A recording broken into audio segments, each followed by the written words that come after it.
May I ask the children who would like to come down here in front of the altar, please, on the carpet? You noticed we didn't send you out earlier in the Mass because we wanted to see your smiley faces all through Mass.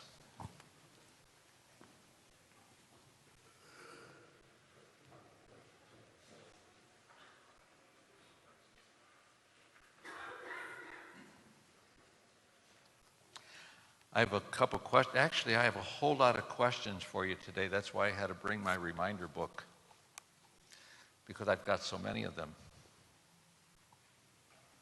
Ready? Now, you have to raise your hand. Sometimes all you have to do is raise your hand. Sometimes you have to raise your hand and I'll call on you. Does that make sense? Do you feel like you're in a classroom now? You got all the rules? Okay. How many of you root for the Cardinal baseball team? How many of the bigger children do that? Okay, good. Have you been to the ballpark downtown where they play? Okay, big kids? All right, good. This is going to be an exercise because I got a lot of questions. Can you tell me, now this you have to raise your hand, I'll call on you. Can you tell me the color of the uniform the Cardinals wear when they're in St. Louis? Okay. Pardon? Red? It's got a lot of red in it, that's for sure. White. White's the predominant color, and then welcome. Good to have you. Can you tell me what's on the front of their uniforms? What's on the... Yes? A baseball bat. And the cardinal birds on each side of the base. Very good. Okay. Uh-oh. What's on the back of their uniforms?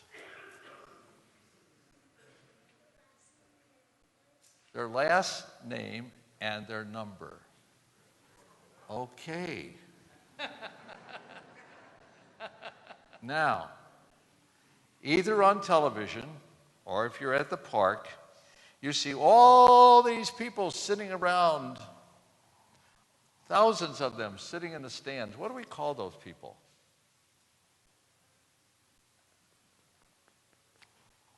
Fans. Yes, fans. Do you know, and you've probably seen, do you know a lot of our fans for the Cardinals go out and buy a shirt that looks just like the uniform that the team's wearing? Have you seen those? They're very nicely made. I looked at the price of one and I thought I'll get that some other time.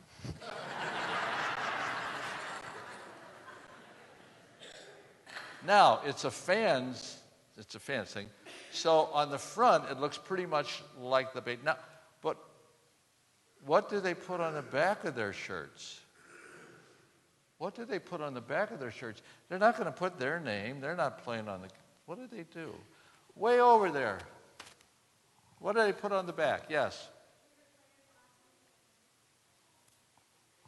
Pardon? Their favorite player's last name and number. Wow. So if you look in the ballpark, you're going to see a whole lot of people wearing the same names. I bet if you got different groups together, it'd be very interesting to see who's wearing what player's name that they really like. Now,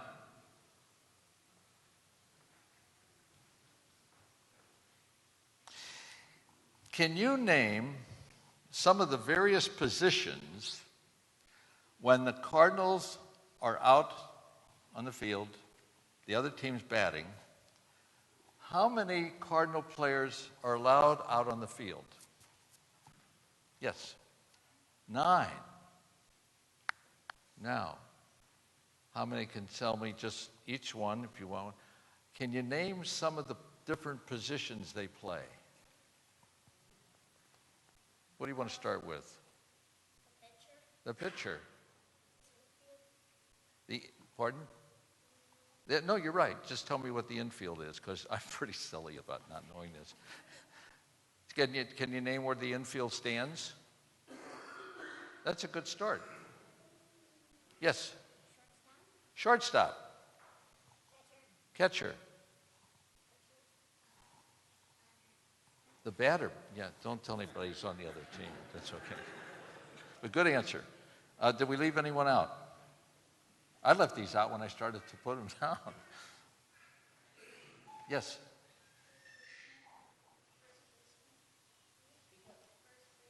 First base, second base, third base. Oh, who have we not reached out to yet?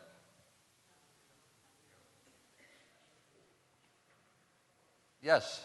Oh, you got your own microphones, for heaven's sakes. You can stand up and talk. Yes. Pardon? Center field. Who's out there? What people are out there? Outfielders. Oh, I don't know what those are. Can you tell me who they are?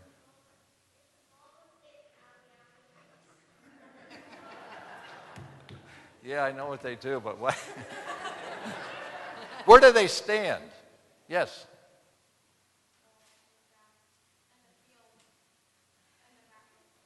Okay. All right, they're in the outfield.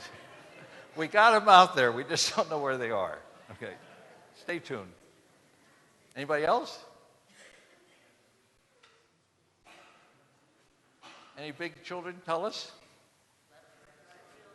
Oh, see, you yell out. You don't raise your hand and let me call on you. Now, here's a question. If you've been to the ballpark, have you been to the museum? You been to the museum? Okay, do you remember? Yes, were you in the museum? What did you see in the museum? Pardon?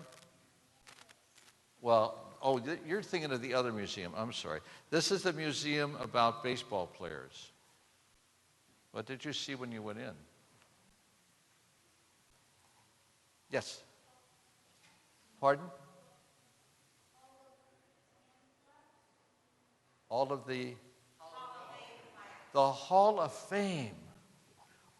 All the pictures of all the players that went before us, before the people we know now, were so good and known all through the country, if not the world. You go in and they have special pictures of them and the stories of their lives that kept baseball alive. These are very important people. Now, let's step out away from the ballpark. Let's look at ourselves right here. We are all called, you read these. You read these. You better know the answer. Okay. What did your reading say that we are all called?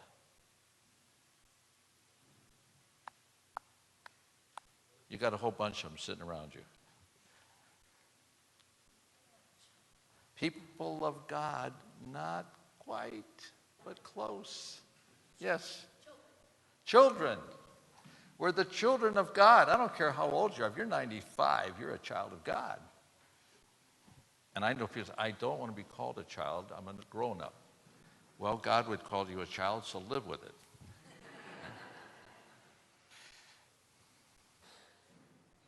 When did you become a child of God? There was when you were baptized, exactly. When you were baptized, you had the water come over you. That's when you became a child of God.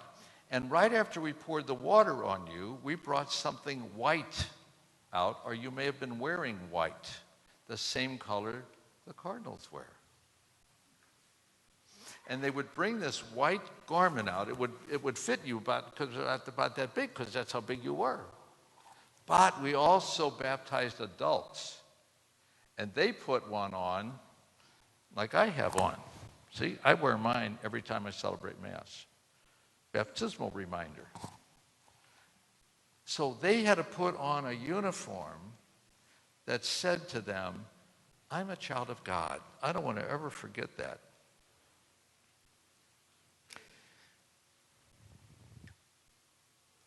Now, as a child of God, will be called, especially after we're confirmed, to play certain positions in our life as a child of God. Now, we listed all of those in the gospel, but they're a little hard to understand. So, I rewrote them for you. Now, think of the baseball players. They play different positions. God says to his children, I've got different positions for you to play. Okay?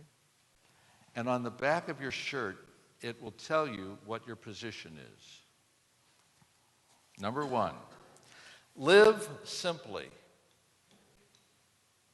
What does that mean, to live simply? It means, somebody out there, live simply. What does that mean? Pardon? Not to live beyond your means would be a really good start. It means you may not need everything you think you need, but you might be mindful too of the poor, because it's named after the beatitude that says we should live in a spirit of the poor. Another person looks at the back of their shirt, and this is what they read. Do not fear tears. Do not fear tears. That means you might find yourself crying because somebody else is hurt. You might be mourning, as it's called, because somebody else that you know is really sick. And you come home to tell your parents, and you start crying. And they say, why are you crying? Well, I feel sorry for that person. They can't get up and play basketball with us or baseball. Here's another one.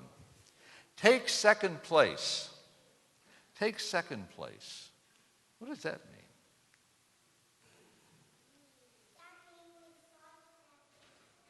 Pardon? Okay. We don't always have to be first. We don't have to push and shove to be first in line. We can be second. You know what a lot of second place people do? They open the door for the first person. And I see people do that all the time. Oh, here, let me get the door for you. They don't need to be the first to the door. Somebody else can be first, they'll be second, or maybe fifth. Show mercy. Show mercy. Ooh. That word we talked about on about 2 days ago at a big gathering of priests, and I had to get in front of all of those priests, my brothers, and talk about mercy. I've never heard the word mercy said so often, but it's a really interesting word. It's not a feeling. It's not a sentiment. It's what you do when you stumble across somebody who needs help. There was